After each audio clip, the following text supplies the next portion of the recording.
128 years since the father of Federation, Sir Henry Parkes, delivered his famous speech in Tenterfield that is seen as a landmark on the road to the creation of our nation. One of Parkes' compelling arguments for transforming a group of colonies into a single nation was the need for a standard rail gauge between states to facilitate the efficient movement of goods and military assets by rail. In the 21st century, it remains important that we do all we can to facilitate efficiency in transport by rail, but also by sea, air and road. We must not allow red tape to add complexity and expense to the process of moving freight around our nation. This is particularly important when it comes to road transport. That is why the former Labor government created the National Heavy Vehicle Regulator to administer regulation of heavy vehicles over 4.5 gross tonnes.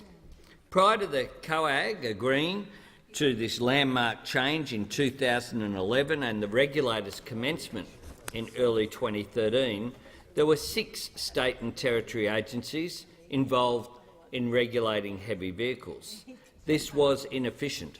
It meant that trucking companies needed to maintain squads of administrative staff to handle vast amounts of paperwork. Truck drivers would travel our road system carrying huge folders full of licences, permits and other forms. This added needless complexity to the system, but it also added costs that were inevitably passed on to the consumer. Thanks to the former Labor government's microeconomic reform, we now have one law covering vehicle standards, mass dimensions and loading requirements, fatigue management, accreditation and on-road enforcement.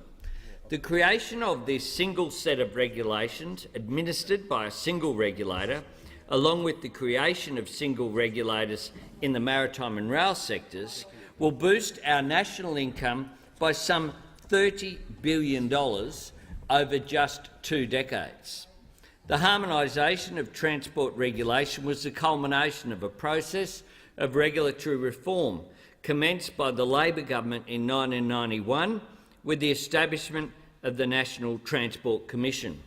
When I became the Minister in December of 2007, one of the first briefings I had from the department outlined how this reform was stuck in bureaucratic wrangling between the Commonwealth and the states and had not been advanced during the period of the Howard government. We had 4 ministerial council meetings over a series of months to make sure that we got agreement across the board for the national transport regulators. The fact is that Western Australia and the Northern Territory, unfortunately, are not participating in this national system at this point, but the rest of the states and territories came on board because they understood that these changes would make a real difference to our national economy. The creation of the national regulator is the key reason the Interstate Road Transport legislation repeal bill is before us today. Back in 1987, the Hawke Labor government created the Federal Interstate Registration Scheme, or FIRS, a voluntary alternative to the bewildering array of state and territory regulations still in existence at that time. The FIRS also applied to all heavy vehicles over 4.5 gross tonnes and established uniform charges and operating conditions for interstate heavy vehicle operators. Labor created FIRS in response to industry concerns that interstate road transport rules were restricting their business. Vehicles that operate under FIRS are required to comply with Australian design rules and other standard requirements regarding vehicle equipment and performance standards. They must also have third-party insurance. The state and territory governments administer the FIRS scheme on behalf of the federal government, and registration charges are redistributed amongst the states to be spent on road maintenance. The FIRS was also designed to promote road safety. Participants are exempt from standard state and territory stamp duties on newly purchased vehicles to encourage them to use newer, high-productivity vehicles. This is good for our economy. Importantly, though, it is good for road safety because the newer the vehicle, the better the design standards, and it's also good for the environment because newer vehicles also produce less emissions and pollution. The bill before us today creates a process to abolish FIRS. It would amend the Interstate Road Transport Act 1985 and the Interstate Road Transport Charge Act of 1985. The bill closes FIRS to new entrants and re-registration from the 1st of July 2018.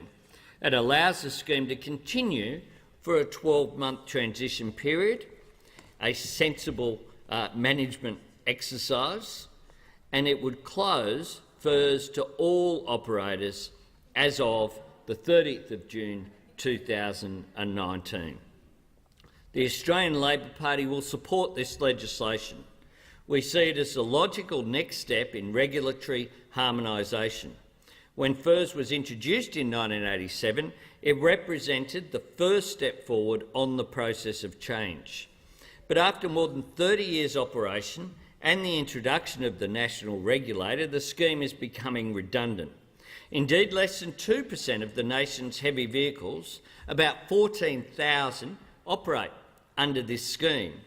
And an independent evaluation of the scheme in 2016 found no evidence that FIRS was achieving its policy objectives, given the changes that have been made to national regulation.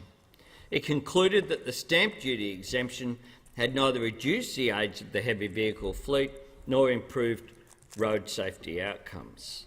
It's important to recognise that the transitional arrangements for FIRS vehicles will include a one-off stamp duty exemption for vehicles exiting the scheme. Australia is a vast continent with an ever-increasing freight task. It's important that we invest in freight rail as well as roads to ensure that we can meet the ever-growing need for the movement of goods around our nation and to our ports for export.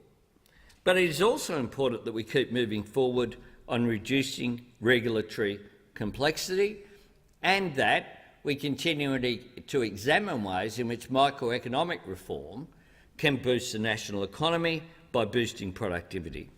And that's why this bill is important. Our road transport system needs one set of laws, one set of registration and compliance papers, one logbook and as little red tape as possible, and I commend the bill to the House.